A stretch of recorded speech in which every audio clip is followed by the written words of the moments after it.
चलिए स्टार्ट करते हैं। यह वीडियो हम लोग का संविधान के भाग 4.1 अर्थात मूल कर्तव्य से संबंधित होगा। इस वीडियो में हम लोग मूल कर्तव्य के बारे में डिटेल में पढ़ेंगे। आइए शुरू करते हैं। चलिए, मूल कर्तव्य ये कि संविधान के किस भाग में है? भाग 4 क यानी भाग 4A इसको कहते हैं और आर्टिकल 51 क। देखिए, ये मूल संविधान में नहीं था। मूल संविधान मतलब जो 26 जनवरी 1950 को लागू हुआ था, उस संविधान में मूल कर्तव्य जैसा कोई प्रावधान नहीं था। इसे बाद में 42वें संशोधन के तहत संविधान में अटैच किया गया था। ठीक है ना। देखिए, 1976 में इंदिरा गांधी के काल में मूल कर्तव्यों से संबंधित सरदार सरोवर सिंह कमेटी का गठन किया गया था। सरदार सरोवर सिंह कौन थे? आपके इंदिरा गांधी के कैबिनेट में रक्षा मंत्री थे। उसके पहले अलग अलग मंत्री भी रह चुके थे। ठीक है ना। इनको कहते हैं कि सबसे लंबे समय तक कैबिनेट मंत्री रहने वाले पर्सन यही थे भारत में। इनको अलग अलग नाम से भी जाना जाता है, जैसे रोलिंग एम्बेसडर या फिर घुमंतु राजदूत भी कहा जाता है इनको, क्योंकि ये इंदिरा गांधी जब विदेशों में जाती थी तो उनके साथ उनके सहयोगी बनकर यहीं जाते थे। ठीक है ना। तो सरदार सरोवर सिंह कमेटी गठित हुई थी कि क्या संविधान में जो नागरिक है उनके मूल कर्तव्यों के लिए कोई प्रावधान किया जाए कि ना किया जाए।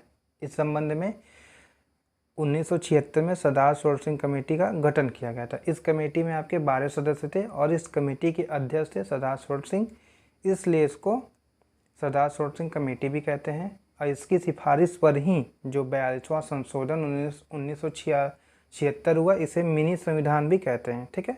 मिनी संविधान इसलिए कहते हैं कि आपका इसमें मैक्सिमम बहुत सारे संविधान संशोधन एक साथ हुए थे, उसको हम लोग अलग अलग आर्टिकल के तहत देखेंगे। ये आपका मूल कर्तव्य से संबंधित है, फंडामेंटल ड्यूटीज है जो नागरिकों के, उससे संबंधित है। तो ये ऐड किया गया संविधान में एक नए भाग के रूप में, भाग 4 क यानी भाग 4A आर्टिकल 51 का ऐड किया गया 1976 में। ठीक है।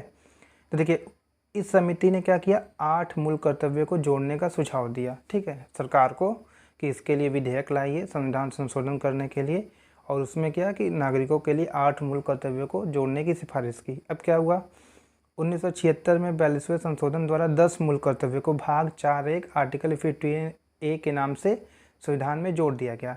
इन्होंने किया 8 मूल कर्तव्य की सिफारिश, लेकिन जोड़ा गया 10 मूल कर्तव्य। अब देखते हैं वो 10 मूल कर्तव्य है क्या, उसी के बारे में जानना है हम लोग को।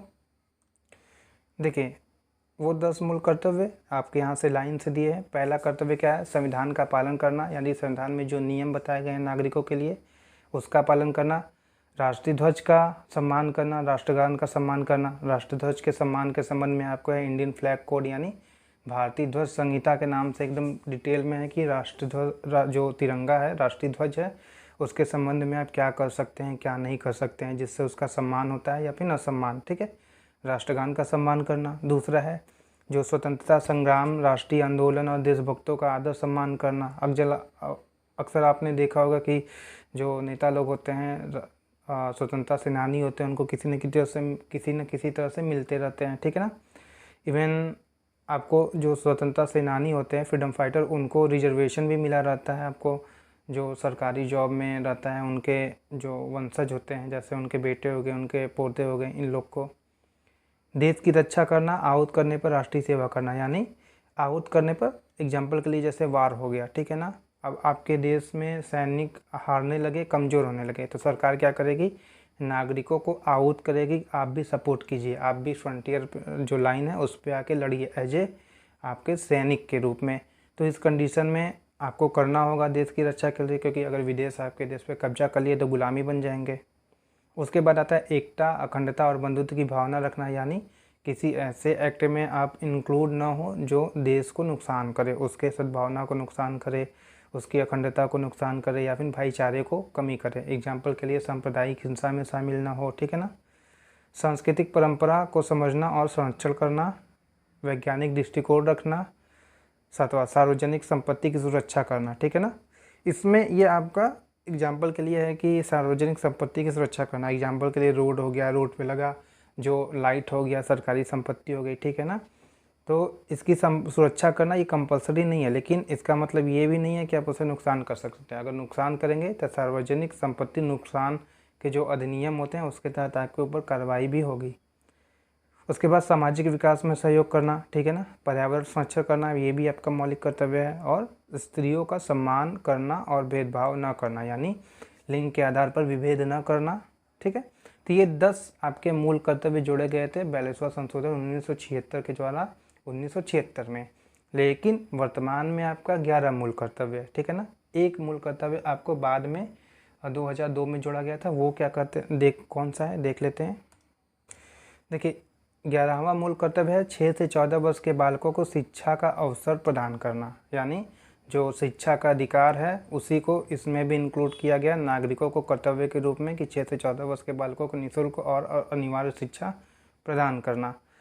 देखिए 11वें मूल कर्तव्य को 86वां संशोधन 2002 के द्वारा जोड़ा गया था। इसमें जो 1900 आपके 76 वाले संशोधन में 10 मूल कर्तव्य थे, उसके बाद 2002 में 86वां संशोधन के द्वारा 11 मूल कर्तव्य हो गए। तो वर्तमान में अभी आपके 11 मूल कर्तव्य थे। 10 पहले हम लोग ने पढ़ा, एक ये है 6 से 14 वर्ष के बालकों को निःशुल्क शिक्षा का अवसर प्रदान करना। अब देखते हैं कुछ पॉइंट मूल कर्तव्य के बारे में। देखिए मूल कर्तव्य केवल नागरिकों के लिए है, विदेशियों के लिए नहीं, यानी जो भारत देश के नागरिक है उनके लिए ये मूल कर्तव्य अप्लाई है, ठीक है।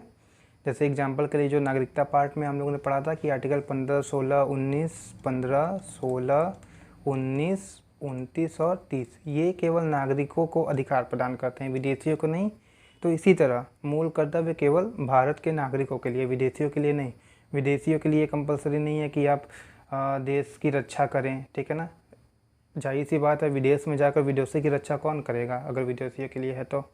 दूसरा पॉइंट आता है ये गैर न्यायोचित है, यानी इसको लागू कंपलसरी नहीं है, ठीक है ना। और इसका अगर कोई व्यक्ति ऐसा मूल कर्तव्य का पालन नहीं करता, ठीक है। देखिए पालन न करना और अवहेलना करना दोनों अंतर हो गया। पालन न करना मतलब आप नेगेटिव नहीं है, बस उसे एक्सेप्ट नहीं कर रहे हैं। और अवहेलना मतलब एग्जाम्पल के लिए जो आपका है कि सार्वजनिक संपत्ति की सुरक्षा करना। अब इसमें आप सुरक्षा नहीं कर रहे हैं लेकिन नुकसान नहीं कर रहे तो भी तो ठीक है, लेकिन अवहेलना मतलब क्या हो गया कि सार्वजनिक संपत्ति का नुकसान करने लगे तो उसमें वो क्या हो गया, क्राइम हो गया, ठीक है ना, सार्वजनिक संपत्ति एक्ट के तहत, और उस पर आपको धारा लगेगी। तो ये गैर न्यायोचित है। अगर आप इसके जो प्रावधान है इसको नहीं भी मानते तो भी आपके खिलाफ कानूनी कार्रवाई नहीं होगी, केवल आपके लिए एक होगा कि निर्देश दिया जा सकता है, समझाया जा सकता है। तो ये गैर न्यायोचित है, इनके उल्लंघन पर सज़ा का प्रावधान नहीं है, ये बनाया गया था, ठीक है। ध्यान रखें ये पॉइंट इंपॉर्टेंट है,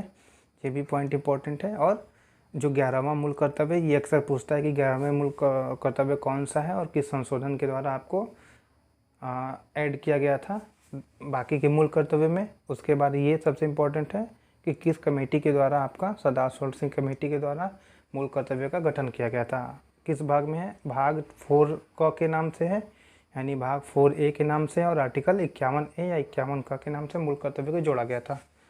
तो ये देखिए मूल कर्तव्य के संबंध में बस इतना ही है, इतने में से ही आपका सारा प्रिपरेशन हो जाएगा। अगले पार्ट में हम लोग देखेंगे संसदीय व्यवस्था के बारे में, ठीक है ना, कि संसदीय व्यवस्था क्या होती है, उनके क्या गुण होते हैं और क्या उनके नुकसान होते हैं। भारत में संसदीय व्यवस्था है तो उसके बारे में हम लोग जानेंगे। उसके पहले हम लोग पढ़ेंगे प्रियम्बल, प्रस्तावना, यानी संविधान की प्रस्तावना। तो इस वीडियो में बस इतना ही, अगले पार्ट में हम लोग प्रस्तावना के बारे में जानेंगे। Thank you so much.